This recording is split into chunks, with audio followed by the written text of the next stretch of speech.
I never originally planned to make this video, but considering how much I enjoyed making the Pikmin video originally and how much you guys loved it as well, I thought I needed to make another one to give you more content to watch. Now, my channel's not going to be mainly focused on Pikmin, but I think it's fair to talk about it a bit because I enjoy talking about it and you guys obviously love it as well.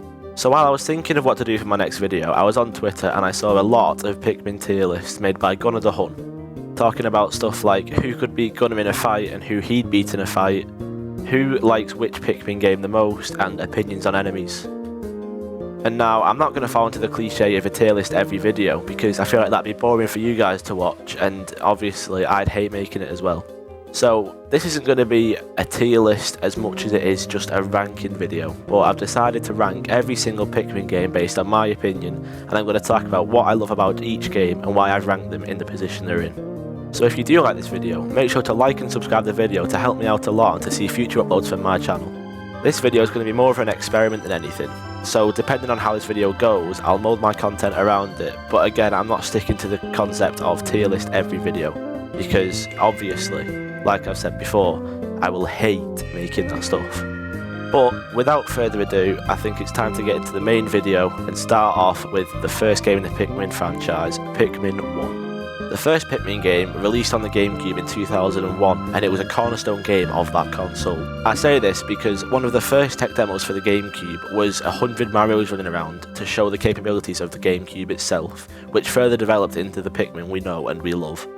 It seemed as if Nintendo was trying to make Pikmin a bigger game than it turned out to be, which was kinda sad seeing how it ended up before Pikmin 4's release, but people who played it enjoyed it regardless. Being the first game in the franchise, it was kind of unpolished, but the gameplay was still good and it introduced the core mechanics of the Pikmin games to come. The characters, the mechanics, the graphics and the music all came from that one game, and it was developed on further in different Pikmin games to come. Now, even though I said in my old video that Pikmin 1 was my favourite game, I think I've kind of changed up on that. But for nostalgia's sake, I've got to say this game is easily in fourth, because yeah, it's a good game, but there's better ones to come after it that have been improved and built on the game's concept. And I don't mean to say I hate Pikmin, it's just out of all the Pikmin games, it's in third place. Because I love it, but compared to the other games, I'd prefer those over Pikmin 1. So, keeping with chronological order, I'm going to move on to the next game, which was Pikmin 2.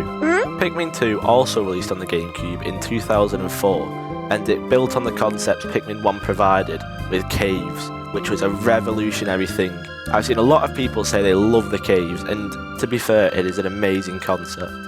This also introduced the idea of more than one captain, which led to a lot of multitasking, also known as Dandori, which has been mentioned in further games, mainly in Pikmin 4.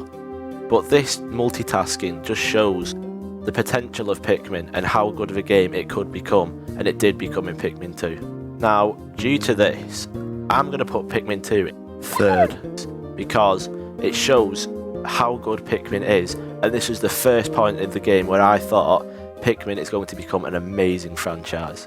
Even in terms of the difficulty, which sadly was turned down in other games, but for this one, the difficulty was fun, because it made an honest challenge for you to play through, and losing Pikmin was common. And that's what Pikmin is about. Pikmin is about strategizing to lose as little Pikmin as you can, and when you're not being handheld through the game, it's fun because you get to decide your own strategies and make your own challenges for yourself. Speaking of difficulty, let's move on to Pikmin 3, which, honestly, I'm lost for words about Pikmin 3. Now, Pikmin 3 has really good graphics, but other things are lacking, like the gameplay. I personally don't like the idea of collecting fruits, but other people might, and talking about the difficulty, it is one of the easiest games in the Pikmin franchise, but I understand that, because making a game as hard as Pikmin 2 for the new generation of players would be really hard and made the game not sell well at all. I really didn't like this difficulty change, and honestly, I think my experience of the game is spoiled because of it. And while I did enjoy playing it somewhat, I felt the story was kind of lacking as well. Where in previous games you had to repair the ship or collect treasures to bring the freight company out of bankruptcy, Pikmin 3 introduced an entire new planet and an entire new race of people, being the Copites. And I'm not to say I don't like the co-pies, it's just I'd prefer them to stick with Hockitations to keep the game on the same path that it's been going along. But because of the spoiled experience I've had with Pikmin 3, I've got to say, Pikmin 3 is in 5th place for me. And I know some of you will hate me for that, but that's just my thoughts on it.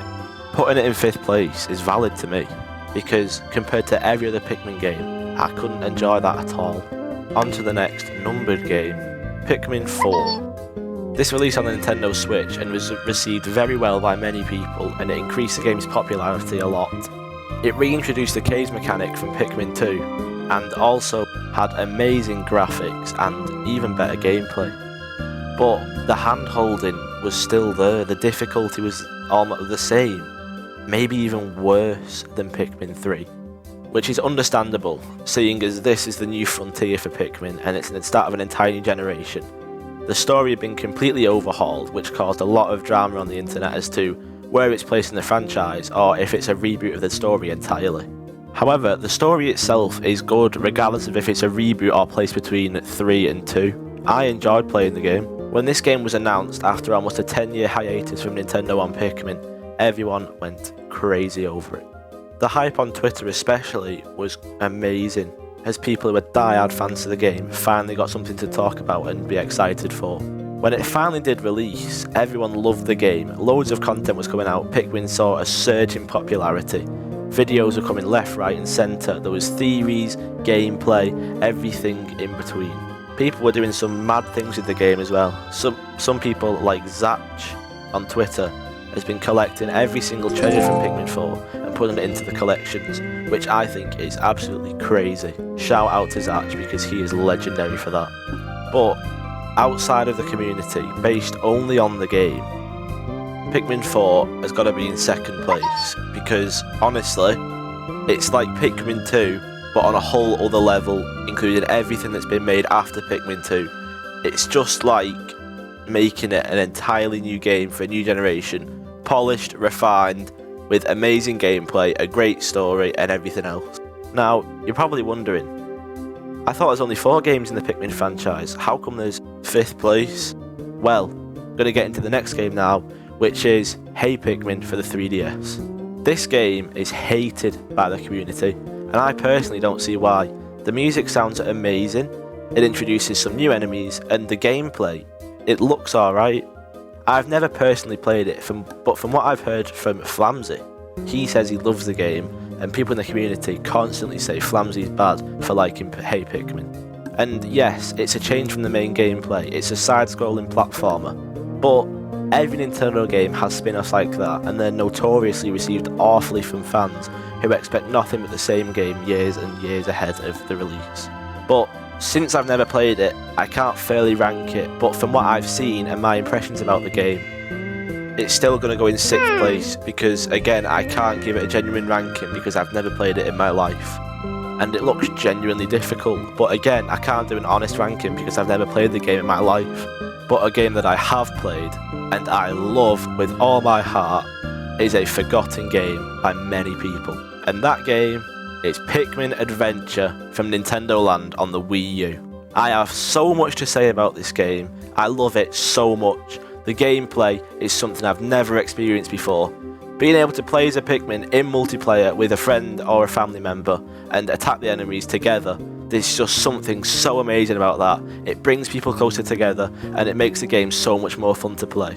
It's got a toy box aesthetic with enemies being made out of wood and being fabric grass, and honestly, it looks really well for that. I spent ages on that game with my older brother. We used to play it constantly and try so hard to beat the final boss. Day in, day out, that was our go-to game on Nintendo Land. The music was amazing, and since Nintendo Land's been forgotten about mostly by Nintendo and by the community, not a lot of people know about this game, but if you don't know about the game, please play it if you're able to, because I promise you now, you will not regret it. There's just something so sentimental about it to me, like the fact that you play as a Pikmin with a family member or friend like I've said before. It's just so good, and honestly, given the chance to, I would play that time and time again. Since the Wii U sold so poorly and Nintendo Land has been forgotten about though, I doubt that'll ever come back, and if a Nintendo Land release does happen, Pikmin Adventure will be a lot different. But you can't get better than the original, and I stand by that to this day. This ranking may be controversial, but again, it's my own personal opinion. So, putting Pikmin 3 in 6th, while putting Hey Pikmin in 5th, attack me all you want. That's what I believe, and I think that is a good art opinion for me. But, let me know your opinions in the comments. Which game is your number 1, and which game do you hate the most? Because I'm sure none of you would have expected Hey Pikmin and Pikmin Adventure to be included in this video. But with that, the video comes to an end. Hope you enjoyed watching me rank the Pikmin games, and I think you should leave your opinions in the comments about what your favourite game is and what your least favourite is, anything in between. Because everyone's opinions will be different, and I think seeing people's opinions in the comments would increase my scope and make me understand a lot more why people believe what they do about the games. If you did enjoy, like and subscribe to help me a lot. It'd make me so happy to see that subscriber count going up as it has been in the past few days. It'll get me motivated to make more videos, and it makes me more happy to do these videos than putting it on hold forever. Because now that I'm making content, I can get my voice out there to you guys, and I hope you enjoy watching my videos, because it makes me feel so happy seeing all the amazing comments in the past videos and seeing how positive people act to me. But that's enough talking from me.